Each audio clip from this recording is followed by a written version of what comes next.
I mean, it's only fitting for a guy with a channel called Turbo Cobra to have a shirt with a cobra on it, isn't it? Morning, guys. It's Gary coming back to you here from the Oldbarn Homestead. It is about 4:30 in the morning, and it's time to make some coffee and get going. I was at the paint booth last night until about midnight.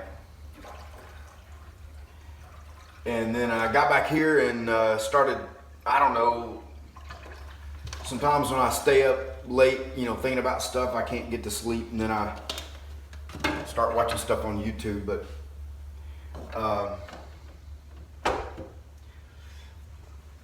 if you're a new subscriber and you're new to the channel, I just want to say welcome. And if you don't really know what's going on here or what all this is about or whatever, I'll just encourage you to hang around, stick around.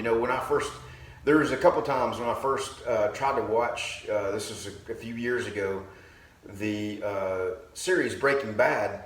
2 or 3 friends had told me, or at least one friend that I worked with told me, yeah, you need to watch it. And I tried to watch it. I watched one episode of it. And I was like, man, I'm not really getting, I don't see it. He goes, no, you got to watch at least 5 or 6 episodes. And then you can kind of get the feel for what's going on, and then it'll be more realistic, and you'll have a better idea of what's happening. So I think my channel is kind of the same way.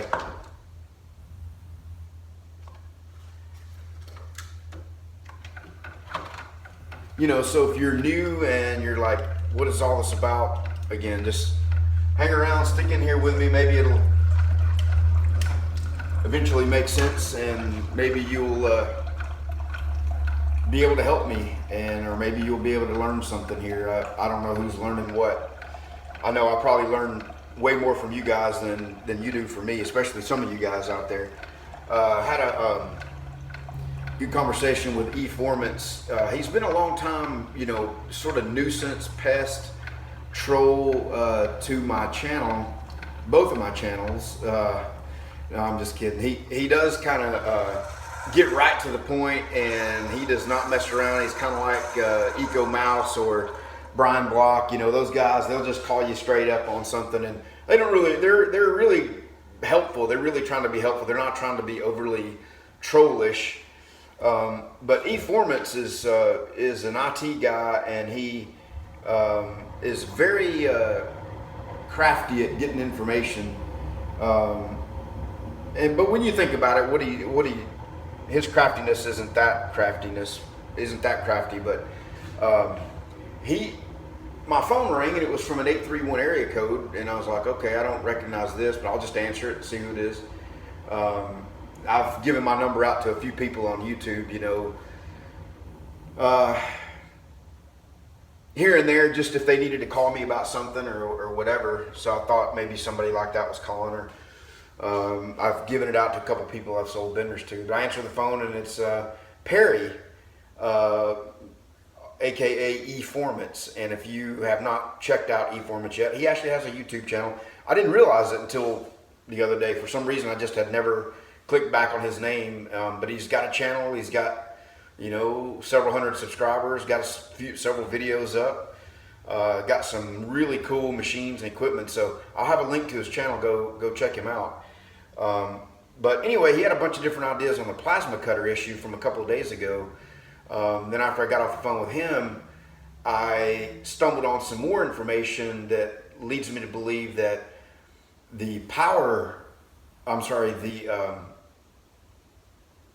air pressure is the issue, because my plasma cutter doesn't have a manual regulator on the back of it. It's all digital on the panel, and you can manually set the air pressure, which means if you are changing the amperage, you need to change the air pressure, or you can set it to automatic, and as you turn the amperage up, it presets the air pressure at a predefined ratio of air pressure to amperage based on what they think is best.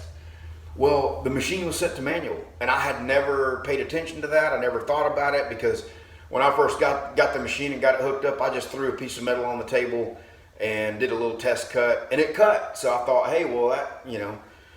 But when you think about trying to run your machine close to its max capability, it's got an 85 amp tip in it. It's an 85 amp machine. The machine's set to 85 amps. You're trying to cut 3/4 inch material. The air pressure, you know, would need to be up there compensating for it. And kind of the way it's acting, you know, where it doesn't seem to pierce straight through, that sort of wanders and curves and leaves that curved edge there on it. So that may be something there. So a little bit later today, when I get out in the shop and get going, I'll test that out. But anyway, so I kind of stay in a bubble, you know. I don't really watch a lot of TV. In fact, I don't watch any TV. I don't have a TV here at all in the shop, in the living area. But I, you know, get most of my news from Facebook or YouTube. You know, there's a lot of people that report news on YouTube, and of course, some of it's got a bias to it. But I never even heard of a social justice warrior until I started seeing a little bit about it, and then once I saw it, I just couldn't help it. I started binge watching videos on YouTube, and anyway, long story short, I spent a bunch of time on that last night, and I couldn't sleep. So I'm basically going to be up 24 hours here and try to make a go of it. So anyway, a long introduction here while I was just making some coffee, trying to get the day going. It is, looks like it's about 4:45 a.m. I got some blueprints in to quote a price on some cutting some plate out, 1/2 inch plate for a company that's building a gantry crane. So I definitely want to get that machine running as good as I can before I cut that. You know, when you're cutting flags and art and whatever, you don't really notice all these things because they just, you know, it's thin metal to start with, and you know, yeah, a little bit of the jagged edges show up, but the tolerances, you're not really looking at tolerances. So I mean, but when you start trying to make something to a scale drawing, and they're supposed to send me the DXF files, and I'm not going to do any CAD work or anything on it. It's just a matter of taking the files and cutting them. But just do the cam setup and go from there. But so I'm gonna this particular one. It's a pretty big company. They make all kinds of custom boxes for trucks, for like, you know, mid-frame trucks, custom configuration beds and all. So I'm not gonna try to, you know, give them a lowball price. I'm not gonna take advantage of anybody. I'd never do that. But I'm gonna really look at, you know, what's the cost of the material, how long is it gonna take to run it, how much of my time is it gonna take to just do the whole process, including, you know, getting the quotes together, all that. I mean, I have to get paid for that time, right? Add up all that time. It's probably, I mean, the time I'm sitting there babysitting it, cutting and all that, maybe 3-4 hours worth of work, $50 an hour, which again is probably a low rate, but you know, I'm just using that as a blended rate, and just see what happens, you know, and see if we can get the job. But it's a really cool looking drawings and stuff that they paid an architecture firm or drafting company, I guess, CAD company, to do the drawings for them. But anyway, I keep saying I'm going to cut it off, and I keep rambling, so I'll see you back out in the shop later. I'll try to cut that 3/4 inch plate again with the settings up, and or the air pressure done correctly, and see if that makes a difference. All right, guys. All right, I was going to give you guys a look at this. These are the blueprints for that gantry crane. Kind of interesting. It looks like the company that designed this is ProSolve, and the company that's local here is this Lone Star Body that does the truck bed stuff. So it's a gantry crane, and you're not gonna, well, you might be able to. You see structure is rated for 10 tons. I can't quite tell what size the beam is. I need to look at that in more detail. I'm not doing anything with the beam. All I'm really doing is the gussets, the plates, the brackets, and all that. But it is interesting. You can see the kind of foot that they have on it. This is 86 inches wide or long here, 1/2 inch plate with gussets all around it, and just flat plate. You know, I don't know if that's the common way to build them or not. You know, most of the DIY ones you see would either have an I-beam down here or square tubing or something, but this is how they've got this one. So I'm just, you know, what I've done is I'm going in, you know, I've got an Excel spreadsheet here and I'm just laying out all the parts, you know, the thickness, the quantity of each one, the length and width of the overall dimension. Even though the gussets, you know, have chamfers and angles and all that, I've got to charge them for the, you know, for the overall dimension. Get my cost. I'm going to call and get a couple of quotes on a 1/2 inch plate, and then get a cost per square inch, and then apply that cost per square inch times all these square inches here.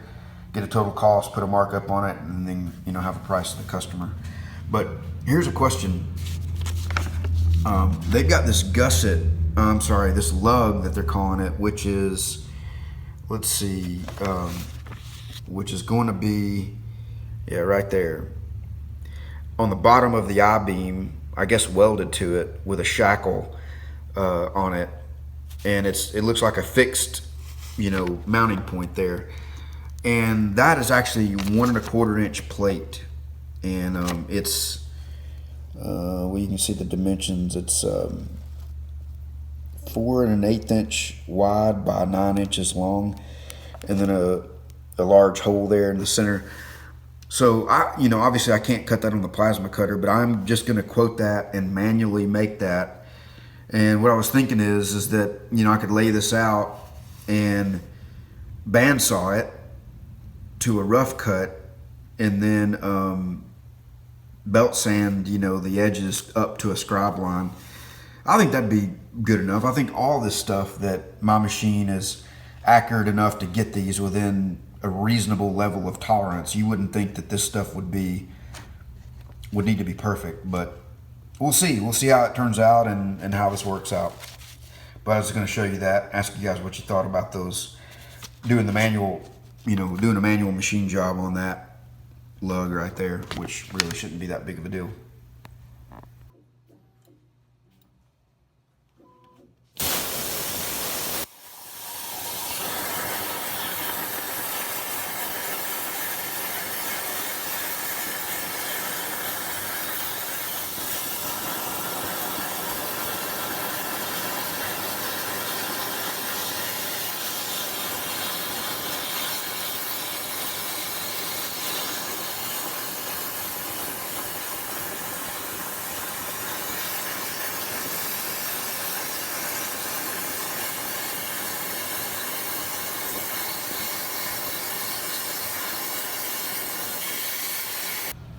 Well, let's take a little look-see and see what we got here. It's hard to tell by when it's cutting, but looking at that side profile, it actually looks better. We got the air pressure set to automatic, and I can already tell it's definitely better. Let's take a look at it, and I got another one over here somewhere that I was messing with earlier. It's gonna have some dross on the back of it. Let me bump this dross off of it and we'll take a look. All right, there's the one I just cut. That one I had already hit on the belt sander just to try to clean it up a little bit.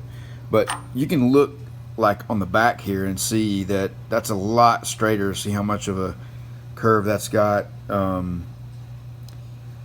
Yeah, and just overall, I don't know if this is picking up on the camera or not, but this thing's kind of tilted way over that way. I mean, if we put a square up against this edge here, you can get an idea of that. And then put one up against this one. So that would indicate that the bottom of that is, sorry about the bad camera work here, you know, it's pretty square. So it's just crazy, man. You know, you start thinking about this and that and chasing down all this stuff, and it's really something pretty basic. So that one's on me. You know, it would be good if it was a little nicer than it is, but that's definitely livable. And I know there's at least one customer that watches the videos that's bought one of the kits, that's watching the videos on this channel, because I think I got a message or two from him. Gosh, is it Eddie? I can't remember his name. Sorry about that. Whoever you are, I apologize. I'm bad with names. Had just given me some feedback and said he had to take 100 thousandths off to get it, down to set level.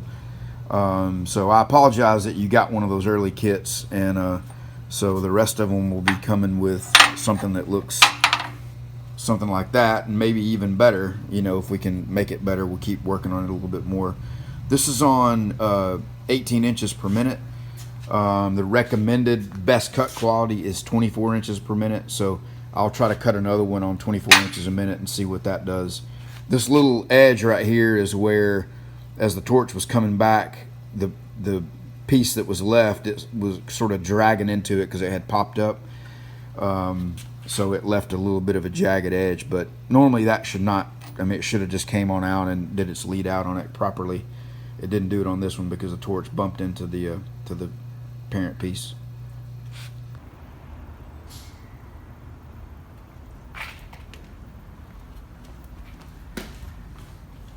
All right, I'm back over here from last night, finishing up on the paint, and you can see it looks pretty shiny, pretty glossy. That texture I was pointing out earlier, it really, kind of mapped its way through the clear. So, and it's got one run in it over there. So I'm gonna end up wet sanding and wet sanding this entire thing and re-clearing it. I'll wet sand the run out, wet sand this texture out, and I'm gonna get an Iwata LPH 400 with the orange cap, I think it is. Shut Your Face Garage is gonna, he don't know it yet, but he's gonna get a text and get me to get the link for that again. So I'll get that ordered, and we're gonna try some of the PPG 2020 concept clear and see if I can get this to lay out a little more like glass than what we got here. But anyway, that's a wrap on this one. We'll see you guys. All right, made it back from the paint booth. This is one of the pieces I painted. I didn't show it over there. It turned out really good. It's a cobalt candy blue with pagan candy gold, and then the center part of the back is just clear coated bare metal. So this is one I just cut to sell. I don't have a buyer for this one, and I'm gonna get it posted on eBay and post it around and see what happens with it. Also, take a look. I'm posting an overlay. Jim Eilers, I believe is how you, or maybe it's Ehlers. I'm just showing you a few pictures of his bender kit. He actually was, I think he was maybe the first person that placed an order, first or second. And I shipped his kit out, and I was trying a couple of different methods of shipping, and I guess I didn't pay the right amount for the U.S. Postal Service, and they sent it back, with insufficient postage on it. So I got it resent to him, and we worked through that. But he got his kit put together, and we traded a couple messages back and forth. And looks like he did a great job on it. And he, he was saying that he wasn't exactly loving doing the slot work, with a manual method. He said if he had 10 minutes on the mill, he could have had it done. And he's right. It's this part of it is when you're doing it yourself is the hardest part. You got to drill the holes in it and come back and file that out and make that slot nice and oval shaped. He said it took him about 8 hours, which and he went at a nice slow pace. Went back and watched the videos a couple of times because I have a 1 hour video that walks you through it. And when I did it, of course, when I made the video, it was probably about the third one of these I'd put together. I think it took me about 4 or 5 hours to make the video and work through the process and film it and all that. So I think, depending on your experience level, depending on how fast you're going and all that, probably between 4 and 8 hours is a good estimate. But Jim's been great, and looks like he did a great job. Red and white paint job to match the red and white Ramsey Custom sticker. He said he's been bending with it. The interesting thing about him is he said he's been wanting one of these Ox Tool Co. style benders for quite a while. He's known about them from Tom Lipton's channel, and he was pretty pleased that we were able to put one together that a regular, just a regular fabricator in their garage can do without, big lathes and mills and stuff like that. So, all right, guys, this one's a wrap. Thanks, everybody.